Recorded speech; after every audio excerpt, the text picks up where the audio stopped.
don't do a very successful job of dealing with mortality. You know, we reached by the end of the 1990s a place where 17% of the population died in the home and 83% died in institutions, often hooked up on machines, unaware of what was happening in the world, no chance to say goodbye, no chance to preserve some quality of life as they came to the end. And it was clear that this was not what people wanted and that I wasn't being successful at it. So I began interviewing patients, family members, over 200 patients, about their experiences with aging and the end of life, or just dealing with serious illness. I interviewed scores of geriatricians, palliative care physicians, hospice workers, nursing home workers, and I learned along the way. I learned about what some of them do that is really a successful process of changing care at the end, and I began trying that. And then my father was diagnosed with a brain tumor in his brainstem and spinal cord, and unexpectedly needed to use some of what I was learning as a son instead of as a doctor. I think the core thing that came out as a lesson for me was that people have priorities besides just living longer, yet medicine doesn't recognize that. And I was never taught to articulate and recognize that. The second part was that the most reliable method of learning what people's priorities are is to ask. And I wasn't asking.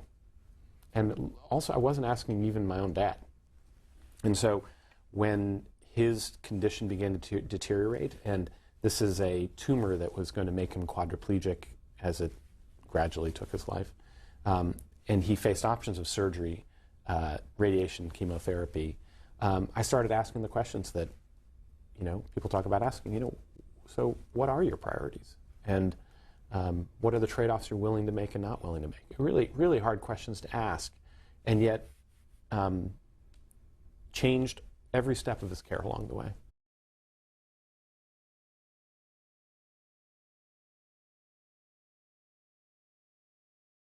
He is fascinating because he is the kind of old age that we think we want, right? He, last 20 years of his life, he needed 24-hour care, basically, and yet he did not have to check into a nursing home like you would be today here. He was surrounded by family. He could sit at the head of his dinner table at home as still the head of the family. People came to him for business advice, for advice about who they should marry. He was respected and venerated. And, you know, he really was able to live as good a life as possible all the way to the very end. Now, what made that possible, and why did we lose that? That was the lesson to me that came out of it. As a society, you mean? As a society, yeah. Why? In other words, that was what America had in the 19th century. It's what Europe had in the 19th century. It's what China, Korea, and India are leaving right now. And why? The breakup of the extended family taking care of somebody like him is occurring because that worked only by enslaving the young. Young women to provide the care. And then on top of it, you know, his sons. Imagine reaching your 80s, still waiting to inherit your land. You know, having your economic future still dependent on your dad. And the economic progress of the world occurs because you give young people freedom. They can work where they want, live where they want, marry whom they want. They move to the cities often. They take different lines of work. They often leave the elders behind. And we didn't have a plan in the 19th century for what happens to people left behind. India, China, Korea don't either. And what we have decided, medicine will take care of it. My grandfather's, you know, my dad's having trouble with memory, or he's having falls in the home. Well, let's take him to the doctor, and the doctor will fix that. And what happens? You take to the doctor, and we say, well, you know, we like fixing problems. We've got a procedure we can do. We've got, you know, a therapy we can offer. But some problems you can't fix, and some of these we can't make them go away, and then we throw up our hands, and we say, you know, well, I can either try X, Y, Z, or go see another specialist. And that's the failure of our understanding. There are things to fight for besides just living longer or trying to repair unrepairable problems. When we go through school, it seems like medical schools, nursing schools attract good people. I mean, these are the type of high school student that wants to be a nurse is a remarkable person. The sort of person that interviews for medical school is a remarkable person. And then they come out in this dilemma, and is it confusion, ill-preparedness, a sense of this is out of my league? Where do things go wrong when you've got such great people going into a profession and then they're faced with dealing with a problem that they may feel is out of their league? Well, I think there's a few things that happen. Number one is, I had a geriatrics office, a clinic, right below my clinic. And for years, I walked past it without ever knowing what they did in there. I didn't have, 97% of medical schools don't teach geriatric skills. I went down, I said, let me hang out with you for a day. And the geriatrician showed me what he did. And among the things he did was recognize that the most life-threatening thing for some of his patients over 80 was that they might fall. And if they fell and broke their hip, that they had, on average, only 6 months that they survived, and they were miserable. So, more important than getting their mammogram, more important than the colonoscopy, was preventing them from falling. And he knew how to do that. He knew how to examine the feet to look for ways that the toenails and the calluses could make someone unsteady, and arrange for a podiatrist to help address those problems. He would even see if they could reach their feet, right? Yes, he would make them take off their socks and observe, like sit back and let them struggle to take off their shoes, because it told them something about their abilities and whether there was care that they could have at home. He went further and recognized that, people who are on more than 4 of the drugs have a much higher risk of falling, and he reduced the drugs so that she wasn't having trouble with dizziness and dehydration. And he could do that because the drugs were just not really necessary? They weren't addressing the priorities. So the priority wasn't survival. The priority was having as good a life as possible for as long as possible. And when you understood it that way, then you were making different choices and trade-offs. It didn't matter that she was just a pulsing body. It was that she was alive to do the things she wanted to do. And what she said was her biggest priority was keeping her home. And so now, if I ask you, do you know the 4 risk factors for someone for their likelihood of falling, and the 3 most important things that we can do? We weren't taught that. We don't know that. Not part I didn't of our know training. That. Yeah, and so we didn't teach people along the way in residency, in medical school before that, what is the science of the aging body and of dying? What are the skills required to help people achieve the best possible outcomes? It actually is often something that requires the deployment of medical technology, but it's for different goals. And I think that what has happened is that our medical values are fundamentally about health, safety, and survival, without recognizing that well-being is bigger than that for people. The second force that pushes is money. Who are the lowest paid people in our profession? Not us as surgeons, the geriatricians, the psychiatrists, the palliative care doctors, primary care physicians. And it's because these professions really take time to talk to people, but having the payment allow people to have the time to talk and get an understanding of what matters in people's lives, and then make the plans accordingly, just doesn't remotely pay as well as deciding, what, we can do an operation or we can do that colonoscopy. I didn't even know there was a field of medicine called geriatrics in medical school. Did you? No, honestly didn't. It's amazing, as I understand it, it really grew like pediatrics grew, where folks were still specialized in infectious diseases or primary care, but they did that for older patients. And as I think about these issues you're talking about, I wonder what is happening to geriatrics today? It's in decline at a time when we have more elderly people than ever. We are training fewer people today in geriatrics than we did a decade ago. In fact, it's reached the point that the geriatrics profession itself says, we are so far behind the 8 ball. The country has been ignoring the fact that we don't train geriatricians, don't pay geriatricians, that we have to give up on the idea that there are going to be enough geriatricians for the need out there. And we have to, they're saying this as geriatricians, we have to train these basic skills to internists, to medical students, to residents. And they're right. They're right. We have to make these basic skills of, what are the checklists?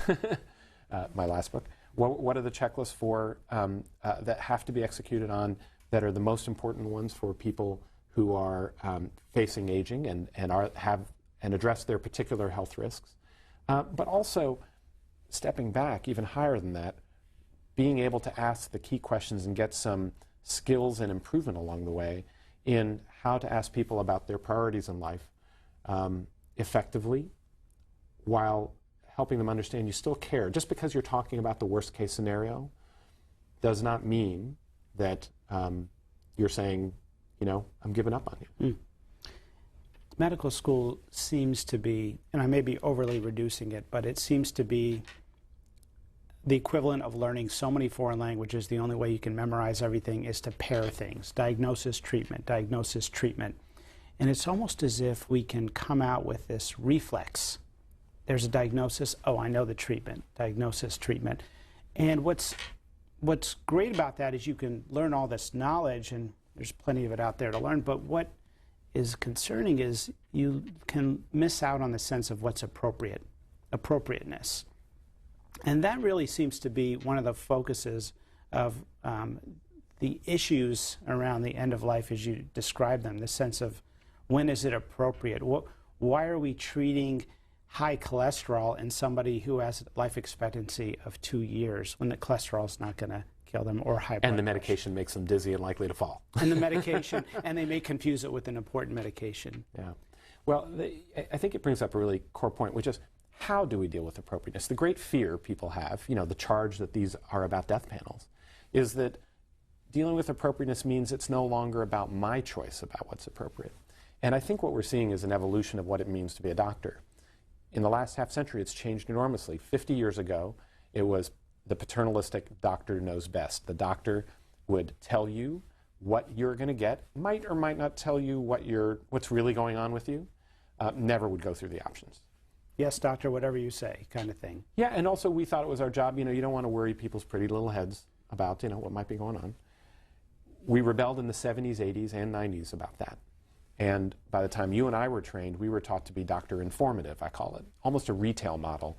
You go through all of the options, option A, option B, option C. You talk about the pros and the cons and the risks and the benefits, and you make the whole menu of options, and then you go, so what would you like to do? Which one do you want? And invariably, you find this, right? They say, well, I don't know. What would you do, doctor? And what do we get taught to say? It's not my decision. This is your decision to make. It's, I'm not deciding for me. You have to be the one to decide.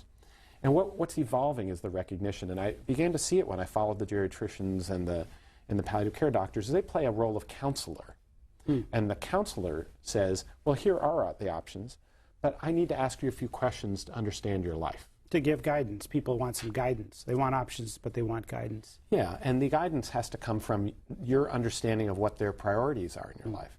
And you have to be good at eliciting in a short conversation, and they're really good at it. Like a 20-minute conversation, they will ask, what's your understanding of your health? What are your fears and worries for the future? What are the goals that you have if your health worsens? What are the outcomes that would be unacceptable to you? And based on that, option A, that doesn't work, and option B doesn't work. Option C might be the way to go, or none of them work. We're going to have to almost make up a solution here. I had a woman who said, she had metastatic ovarian cancer. She said, my priority is there's a wedding I want to get to this weekend, on Saturday. And she was admitted to the emergency room with a bowel obstruction from her tumor, making it so she couldn't eat. She was really sick. And what we focused on then was, how do we get her to that wedding? Use medical technology, not to put her in the ICU or into surgery, but to get her to that wedding. That's what, that's when it gets cool again to be a doctor, Yeah, that's great. The first time you had to break bad news to a patient, do you remember that time? What was it like?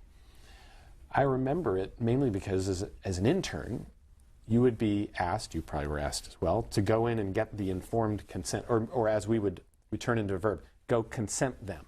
Yeah.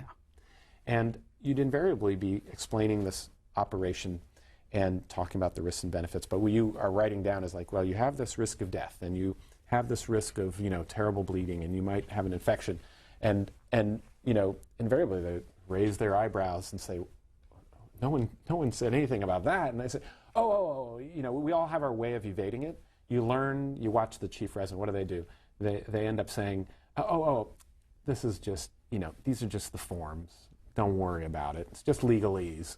And, what are we doing? How can we possibly even know what the complications are like? I mean, we read about them, but how can we counsel people? So the fascinating thing is, when I met the people who were really good at walking through a conversation about whether you want to do not resuscitate order or not, or a consent discussion, they treated that conversation the same way that people treated teaching us how to do an operation.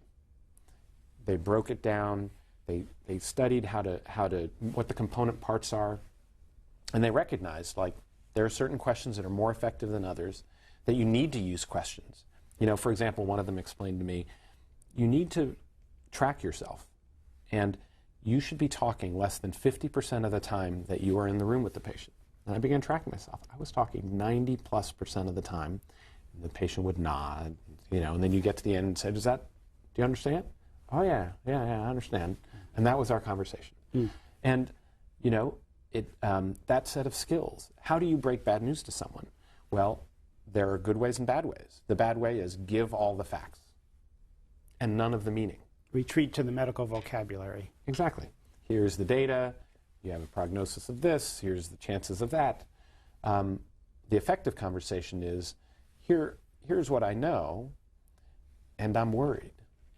I'm worried about these kinds of complications in you. I'm not worried about these other ones.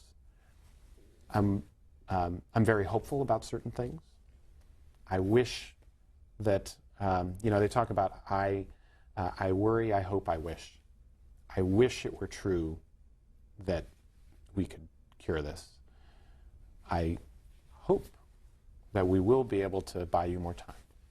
I'm worried you may end up back in the hospital again.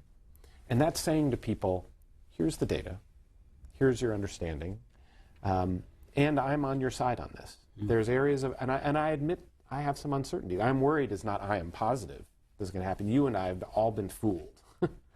I tell the story of even my dad. I thought he was towards the very end that this was it. This was the moment he was gone, and then he woke up. And, what are you guys doing? Had 3 more days. As you say some of those phrases, I'm concerned. It reminds me of the importance of the art of language as a doctor. I remember in med school, mentors told me, don't ask patients, are you taking your medications? Because they'll get defensive, but ask them, a lot of people have a tough time taking their medications as they should. How have you been doing with it? And it is amazing. With one set of vocabulary, there's almost a huge disconnect or an alienation. And then when you phrase things a certain way, when you talk about end-of-life issues as you are, it's almost inviting a conversation. There's 2 things I think we're missing. Words matter. The words matter. And the stories matter. And part of even writing a book like this and doing the kind of investigation I did, it was deliberately a journalistic investigation. I was less interested in taking out the details and the nuances and complexities and make it so you when you do a randomized trial, you remove all of the detail and look at only what everybody has in common.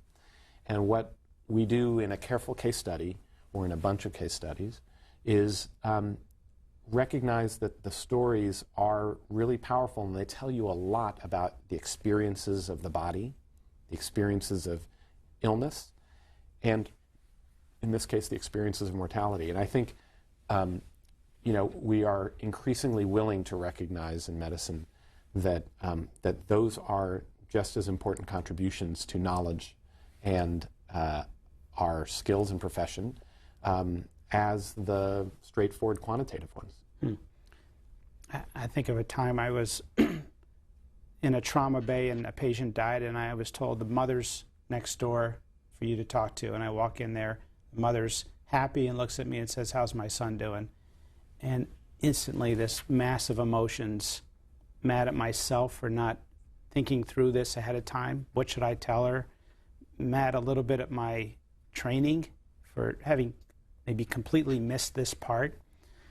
To what extent, when you were researching the issues with end-of-life care, did you look back and feel like, how could this be missing? I mean, all along the way. You know, I'm a cancer surgeon, like you're a cancer surgeon, and I don't even, I mean, you're a pancreatic cancer surgeon, so you're dealing with every patient having to have this kind of discussion. Only some of mine are folks with whom I'm worried that they're potentially at the end of life. And it was striking to me all along the way. One of the first essays I wrote, even as a resident, was about a 23-year-old who died from lymphoma. And I've had subsequent times I've written about family members with really serious illness and the struggles of just how are we supposed to cope in these situations. I mean, I'm curious for you, like reading this book, you break bad news all the time to pancreatic cancer patients. You've seen a lot of them die. Was this mostly familiar, or did you feel like you saw things that were new to you that were helpful? I saw things that were new in this book because you've done a tremendous amount of research, and I think you used a lot of observations to really encourage myself to ask, what are your goals as a patient? Just this last week, I had a patient who was 81, frail, and needed a pancreas surgery in order to remove the pancreas, but instead I stopped and said, hey, wait a minute. What are your goals? Tell me about... What did they say? They said, you know, I really want to spend time with my husband here, and if we can get another year, I'll be happy. It was clear to me that she'll outlive this cancer and accomplish the goal she wanted to accomplish. You know, one of the things I do think that the words matter a lot, and asking people about what are their goals, a lot of times that question is really hard for people. They don't necessarily have clear goals, but when you ask questions that get at what are your priorities, and a couple of them get you there. One is, you know, what are the outcomes that you would find unacceptable, and what are the outcomes that you really hope for here? Or another set of words that I hadn't really recognized was, you know, what are the goals if your treatment doesn't work or if your health worsens? These are harder to ask sometimes. Another one is just what are your fears and worries for the future? But it's eliciting the guidance so that when things aren't going the way you hope, you've got some understanding as a doctor about where to help them walk, you know, on sometimes make a turn on the pathway. Atul, the CDC came out with a report just this month updating the numbers on life expectancy. And now the life expectancy is up to 79. And if you make it to age 65, on average, you will live to 83 if you're a man and 86 if you're a woman. As a matter of fact, most of the health statistics are better, except for one. The suicide rate has gone up by a few percentage points. Do you think that depression is one of the underappreciated, underrecognized endemic problems, and how does it connect to the issues of older people? I do think it is. And what you see is very interesting, which is that as people age, they actually have, you know, they are happier as they get older. This is a little counterintuitive. People, in all of these studies, you compare a 30-year-old and a 70-year-old, and the 70-year-olds are more likely to be happy. They're likely to have lower rates of depression. They're likely to have more complex emotions. They can have poignancy, which is this idea of a negative and positive emotion at the same time, until you incarcerate them. And I use those words deliberately. Put people into nursing homes or into housing situations where they don't feel they are at home. What's the most common thing you hear sometimes from people in nursing homes? They say, when do I get to go home? And those are the groups who have much lower levels of happiness. And I think that's the crucial finding, is that that we've become a society that has made it really possible to have a great life, because we have pensions and Social Security for when you retire. People are able to sustain themselves. They can live independently. We get knee replacements and other things that keep us going for longer. There's no better time to be elderly in history. But when you become dependent, when you no longer can take care of yourself, when you're having trouble with falls or your memories are going and you need help, that is when it suddenly turns the tide and we are put into institutions that no longer honor what we get to have in the home, which are choices, autonomy. Even with small things. Even with small things. Yeah, so, in institutions, their top goal is health and safety. In fact, they will tell you, you bring someone, we are an incredibly safe place for your parent. But we don't talk about whether, can the parent can the elderly person simply go to the refrigerator and get what they want to eat whenever they want? Will they be allowed to wake up whenever they want? No. What happens is, there's a scheduled time to wake up. There's the pill line to get ready for, and you get dressed at a certain time because it's all on the staff schedule that's required. They look more and more like hospitals, and in the hospitals, they're all built around a nursing station. In some of these interesting pioneering places, they built them around the kitchen and moved the nurses out into a side area because it's not about the nurses. It's about being in a home. In the kitchen, people are allowed to go open the door and get what they want. Do you know how controversial that is? Just a little bit of autonomy like that. Yeah, because the argument is, well, a diabetic might get a soda out of the refrigerator. It's not safe. A Alzheimer's patient who's supposed to be eating only a pureed diet might go and get a cookie. It's fascinating. You see the write-ups of patients for violating rules, and you can get written up, by the way, like that idea even. The most common reason people will get written up is because they violated food rules. You'll see Alzheimer's patients hoarding cookies, for example. And you know what? Let them have the damn cookie. The ability to offer choices and ways that it's not only important to have the cookie. What we've sacrificed is the idea that these are people who live for something more than bingo and safety and just being alive today. These are people who had histories. They were teachers. They were policemen. They were doctors, and they care about the connections to the outside world, to the church, to other places that they were part of, and they care about being able to live for larger purposes. One of the fascinating experiments I talk about is this pioneer who brought pets into nursing homes and had to battle all kinds of regulations to make it possible. But when people had pets, even people with dementia, they suddenly had something to care for in the world. They had a purpose and a reason to live. And those folks woke up. They became active in life. They had ended up needing some less medication. That they even lived longer. Is the autonomy really symbolic to people in that they are given some of their dignity back? Is that really what is a part of the happiness when you describe your own mother-in-law, I think it was, could she like to wear certain shoes? That was part of her identity, and she wore them proudly. In the nursing home, for safety reasons, they relegated her to some... Yeah, she wasn't allowed to wear the shoes. allowed to wear the shoes. Is it, have we taken away dignity later in life in certain contexts in the United States, in places, as you describe, where people are, in a sense, incarcerated? Yes. Now, I think there are places that are getting the idea that this has to change, and that the culture of change in nursing homes and in assisted living, and even in making home health care change, has become, I think, one of the most amazing sources of innovation in the country. We talk about the technology innovations. Right now, in this country, in every state, there's a revolution in how this kind of care is provided. And the major, things are small. It's allowing people to have a lock on their door, which means that, the workers have to knock on the door to have permission to come in. It's respecting privacy, moving from double rooms to single rooms. Like, when in our life since college will we have had to live with an unknown roommate who might be up all night? Yeah.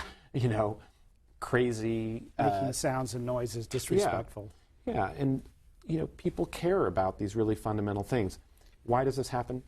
The homes that exist, they understand that the people who they market to are not the parents. they market to the kids because the kids are often the decision makers. Someone I spoke to said this great quote. They said, safety is what we want for those we love, but autonomy is what we want for ourselves. And we may go in and ask, what's the safety record? But we don't ask, how lonely are people? How do you ensure people have purpose in their days? How engaged are people able to be with the world and with what is important to them? Are people even getting to learn and pursue new things in their life? The places that I visit and write about have done that, and it has changed the experience. I described meeting a 94-year-old man who, was having some troubles with his memory. He, didn't have all of his teeth, but then he described some of the things he was getting to do. And for the first time in my life, I was not afraid of being 94 years old. You nicely point out how it's both a sense of autonomy and company or companionship that contributes to happiness. Do you think the seeds, though, for loneliness are increasingly starting earlier in life with the personalized society that we live in? I mean, this is really the first time in civilization where folks leave to go to college and they may live with some folks or they may live alone, and soon after, when they graduate from college, most people live alone and they have their personal this and that and phone and devices and personal subscription to movies. It's such a personal, individualized society. Do you think that's why we're seeing an emergence of the shared culture businesses, things like Airbnb or Uber or Zipcar, the sort of businesses that try to say, hey, we're a community, retirement communities, trying to create more of a community rather than a facility, trying to create more a sense of shared activities, shared participation? Well, it's really interesting because given a choice, many people will choose the pathway that provides the least contact with a human being. I don't want to have to, connect with a human being if I don't have to. And it's manifest in lots of interesting ways that we've seen over the last century, that when people got pensions and Social Security, the first thing that the elderly did was they moved out. They'd rather live alone than live in the family of their kids and be under their rules in the house. They didn't want to live by their son or daughter's rules. The son and daughter don't want to live by their rules and live in their house. And so we live increasingly at what the sociologists call an intimate distance, near one another, but not too near.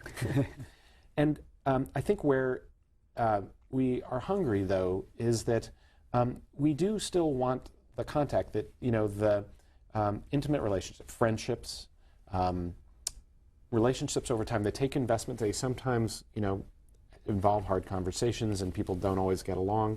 The freedom to retreat to your own space is absolutely necessary in order to navigate those kinds of freedoms. The hard part about aging becomes when you can no longer be independent and just hang out in your own, retreat to your own corner, because you need human beings to help you be able to manage anything from how do I change that light bulb to getting, to where you want to go. And the frustration then of, I have to wait, they don't, understand my needs, and how do I navigate and negotiate that world? The crucial part about it, though, is we've completely assumed that just because you're dependent, you don't have a life worth living anymore. That, what purpose, what achievements, what growth could there be? And in fact, there's a huge amount that's possible. And that is reigniting the desire for connection into the world, because you can still make contributions along the way, or just have some joys of the connection to people you love or are close to. How did we get nursing homes? It's an amazing institution today in America. It serves a function. You point out what they're not doing well in terms of giving people as sort of institutional life and not giving them the autonomy they may need for happiness or the companionship with things like the PET program. But you also point out, I mean, the book, despite the title being mortal, has a lot of positive things in it. And you talk about ways that you've been inspired by what you've seen out there, individuals and changes in the way things are done. Well, I do think it's coming from turning upside down the reasons we created these places. You know, you would have thought, I thought, when I started researching the book, that the reason nursing homes would have come into existence was because people were living longer, and we were going to come up with a really rational way that makes sense for how do we, you know, take people through the different phases of their life. No, we built a ton of hospitals in the 1950s. As a result of a law that passed around that time. That's right. Hospitals suddenly had technological capabilities. A law allowed every community to build a hospital and finance the building of the hospitals. And the hospitals filled up with elderly people whose problems could not be fixed. And the hospital said, what do we do with these folks?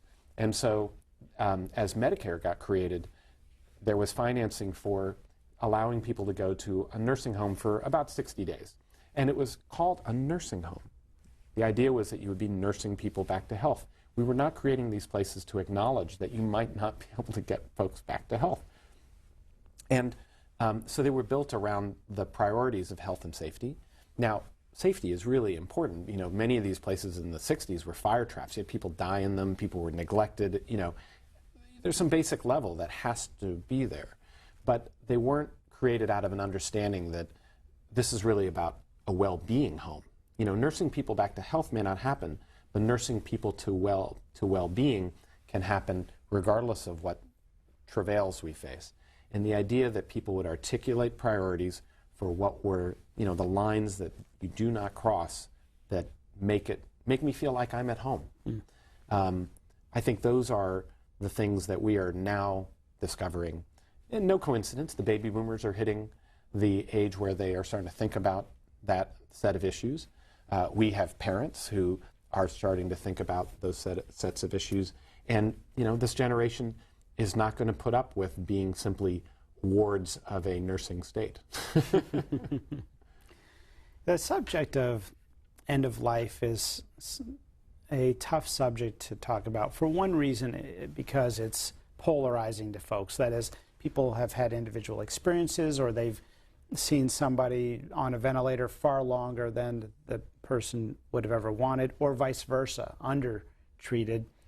You seem to have nicely discussed the difficult issues in end-of-life care by also focusing on life, not just a good death, focusing on achieving what you want to achieve during the end of life.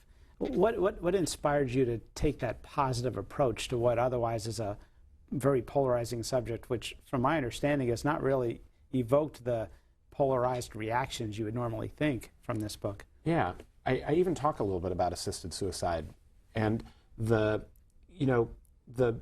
here's the fear that people have, that the discussion of end of life, or discussion about what's going to happen as I age, that it's going to be all about what you take away. That, you know, it's just trying to guide people to give up sooner because you're not giving up soon enough. And what I saw from meeting people and watching what happens is that it's really about fighting for a set of goals that are different than what we've understood. And I realized that, you know, the goal is not a good death. That is not, number one, it is, you know, death is messy, and it is not entirely in our control. But second, that is just the tiny moment towards the end, and it is about life and living even as you face, you know, tremendous constraints, as we all face tremendous constraints. And beginning to recognize that that was what people were doing was really, I think, what came out of looking closely at what the field was already discovering. Now, I do think it also gets us out of the box of this, you know, incredibly polarized set of debates about, you know, are you really talking about death panels? What are death panels? Just so people watching know what you're referring to.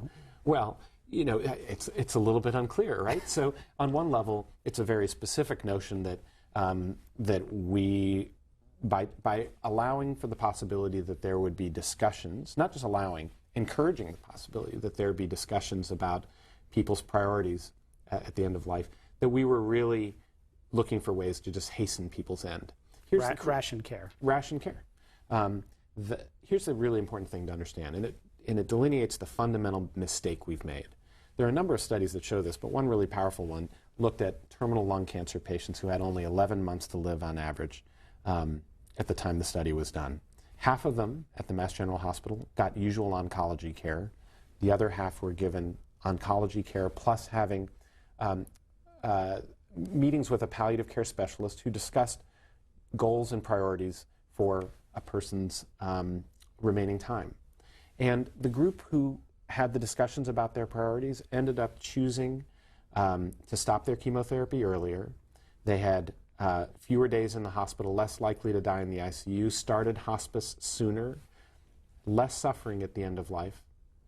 They lived, and this is the kicker, they lived 25% longer. Even though they got less chemotherapy, they lived longer. What's that tell us about what we're doing? It indicates that we're making really fundamental mistakes in even our core decision making.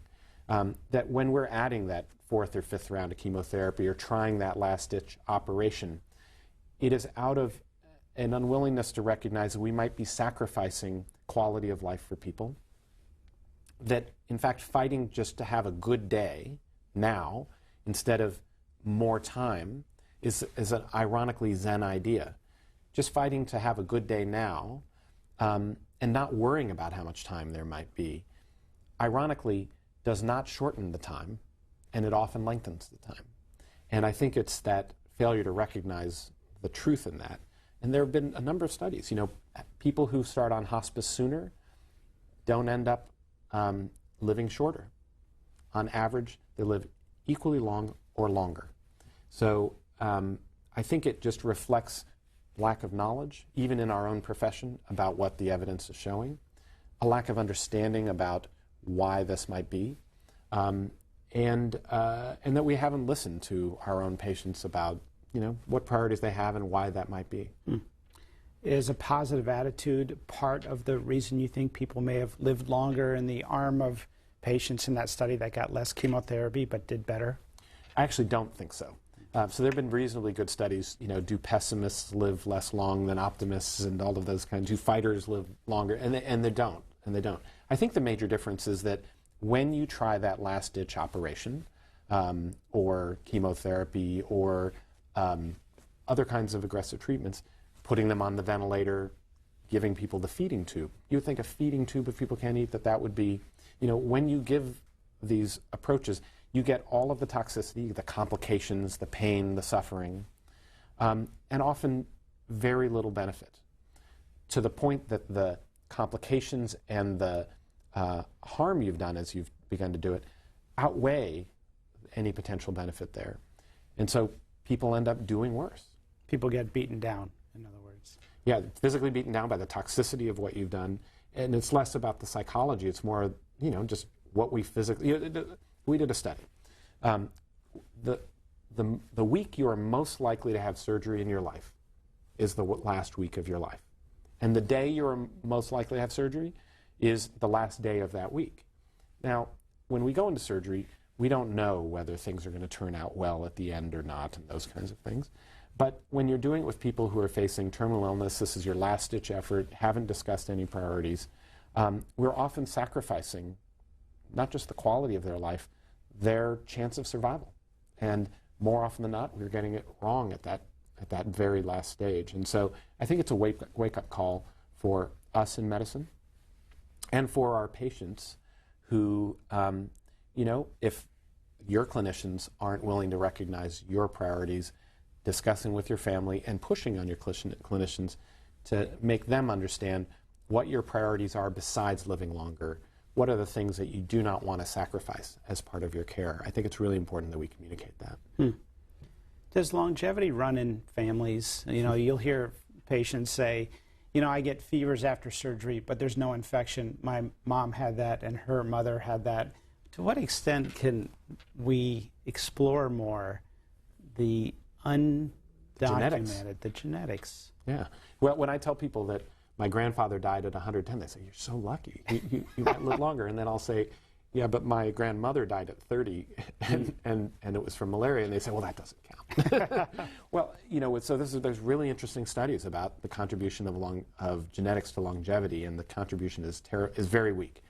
How tall you are, 90% of it is determined genetically, and we know that by comparing the height of identical twins.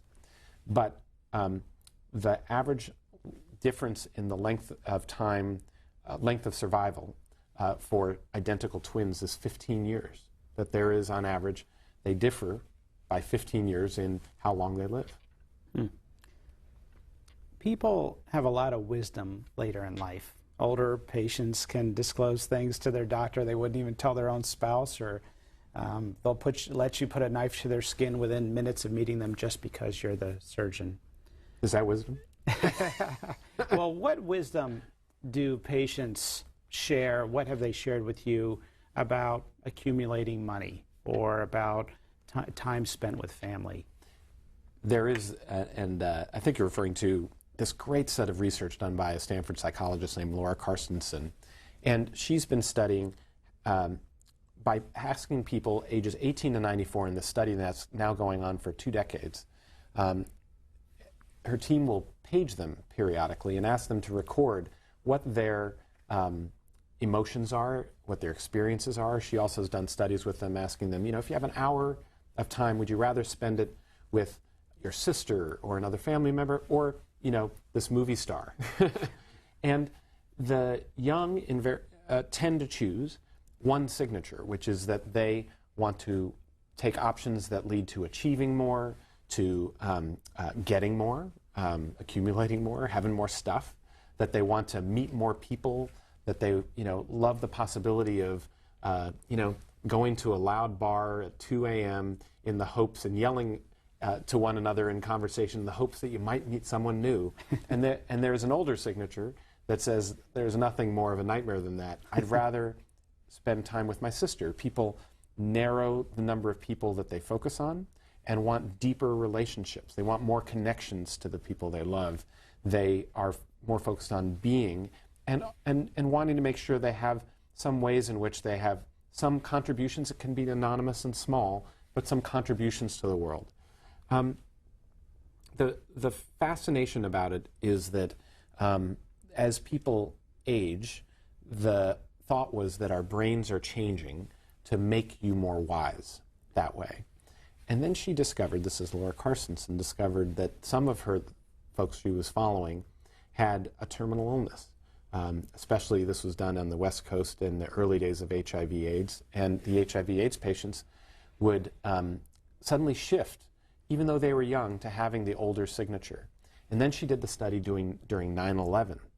And then when the world became uncertain and fragile and you weren't sure about what was happening, everybody moved to a signature of saying, you know what, I'd rather be with family, I want to be connected to those I love, I want to make sure I'm making a difference for them. And that was the revealing thing. As time goes on, when we are really unaware of our mortality, which we are most of our lives, then we focus on getting, having, achieving. When we are nearer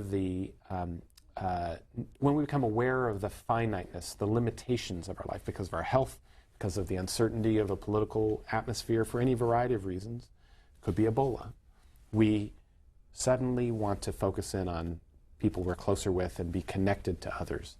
And I think that wisdom is really just a manifestation of having some perspective on where we are in life. It's interesting. I've had patients tell me they wish they would have spent more time with their family, but I've never really heard anybody say, I wish I would have spent more time at work. Right. Or at working. Well, but if your child, I had 2 kids go off to college, and if they said that to me right now, and they said, I don't want to focus on work, I just want to be with family, we'd say, I'm not sure it's a good idea. I'm not sure it's a good idea. Because it's a perspective. She showed that people, if they think they have at least 20 years or so, we behave as if we're immortal. And that means we're willing to sacrifice some time now for the sake of future achievements, that we're willing to delay gratification. But that makes no sense when you become more aware of there being a finiteness of time. So I think it really is just a matter of perspective. And the wisdom is to have the proper perspective for where you are in your place and time. Atul, great to see you again. Congratulations on the book, Be Mortal. I loved it, and look forward to continuing the conversation. Well, and thank you. Great to see you.